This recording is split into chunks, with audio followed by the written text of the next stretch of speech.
There are thousands of seemingly isolated bodies of water all throughout the planet which happen to have fish in them. How did they get there if truly isolated?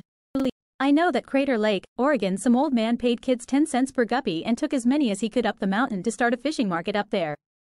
They thrived with no competitors. IDK how many, because of humans, examples there are.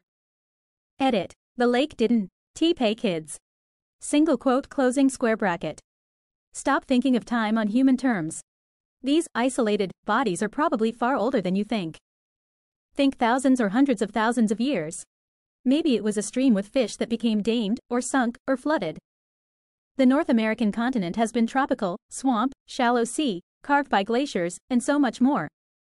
More than enough time for Mother Nature to move everywhere. The swallow may fly south with the sun, or the house martin or the plover seek warmer hot lands in winter, yet these are not strangers to our land. Am I suggesting fish fly and migrate? Of course not.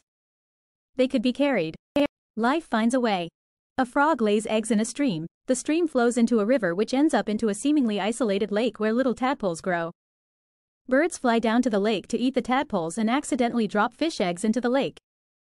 Fish grow by eating tadpoles and other organic matter in the lake and then mate to form different fish.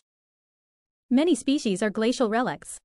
For example, the Laurentian Great Lakes in America were very different than they look today when the glaciers were retreating and melting, which connected large areas across the continent through meltwater rivers. Now the lakes are isolated and the species are stranded, but they weren't always. Single quote closing square bracket. Ducks. Fish eggs can survive out of the water for a few hours, and they are sticky, and they are small. If a bird lands on lakeshore, it probably gets a few fish eggs stuck to its feet. The eggs then hatch when the bird lands in the next pond over. Many types of fish have adhesive eggs. They are sticky, which prevents them from washing downstream or being swept away. It also means that the eggs can stick to the legs of waiting birds, which then fly to different bodies of water, where the eggs drop off, populating new water bodies. This happens around here, Pennsylvania, pretty often. I've been told that water birds will sometimes get fish eggs stuck in their feathers, and when they encounter water again, the eggs will release. Sort of like burdock seed pods stick to your pants until you pull them off and toss them into a new habitat. Quote closing square bracket. I remember in Nebraska during a big rain water would be everywhere and you would see little bluegill and sunfish and minnows crossing roads and heading through cornfields. Where I live now there are mountain streams with small fish, far from any lakes. I am going with the fish eggs clinging to aquatic birds theory that someone posted further down. Having once been connected to other bodies of water, flooding causing temporary connections, isolated but intentionally stopped, accidentally introduced by humans, dormant eggs already present in mud, freak waterspout. About 30 years ago, a friend showed me a man-made pond near his house. Me, are there any fish in it? He, no, the bird's haven. Dropped any in it yet? I guess I looked at him like he, lost his mind.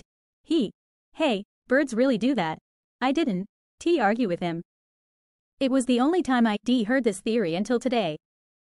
Working in construction in NJ, the owners of my company and our land improvement guy insisted that if you dig manhole and it fills with water, in their experience in Jersey, eventually there will be fish in there. They only NHAD theories as to how. There's an island I think somewhere near New Zealand that is heavily populated by birds who do not fly. When I first heard about it, people couldn't understand how they got there. But apparently, if birds settle in an incredibly habitable location without humans or small landmammals, the birds quickly devolve losing their ability to fly. Nature is lit. Lake Crescent in Washington State is a great example. 10-mile-long lake in which they don't know the depth, beautiful greenish-blue color. Thousands of years ago there was a massive landslide that cut the river off, resulting in its present self. Now home to the only known color trout of its kind. Quote closing square bracket. Not a major contributor, but in some U.S. national forests, fish have been planted by helicopter into fishless ponds to allow for recreational fishing. An example of this is the rainbow trout in the alpine lakes of the Sawtooth National Forest. Single quote closing square bracket. 1. Underground. 2. Moved by some intelligent species for the purpose of fishing. 3. Tidal flooding caused by a moon with a highly eccentric orbit which hits perigee every 1,000 or so years. 4. Fish spores, because sci-fi. 5. Hand waving. Don't explain, just let more astute readers wonder or assume one of the above. Don forget that many lakes are man-made reservoirs that have been stocked. I know this isn't the case the world over, but take Texas as an example. Caddo Lake and Sabine Lake are natural. But even Caddo has been artificially deepened. All the others are reservoirs stocked with fish. I am sure this happens elsewhere. Single quote closing square bracket. There's also the thing with glaciers and their retreat when temperatures rose. People seem to think of glaciers as, oh, it's ice, always nice, never liquid water, when in fact a glacier could easily have a river cutting through it, just as rock can. And ice is so much easier for water to erode than stone is.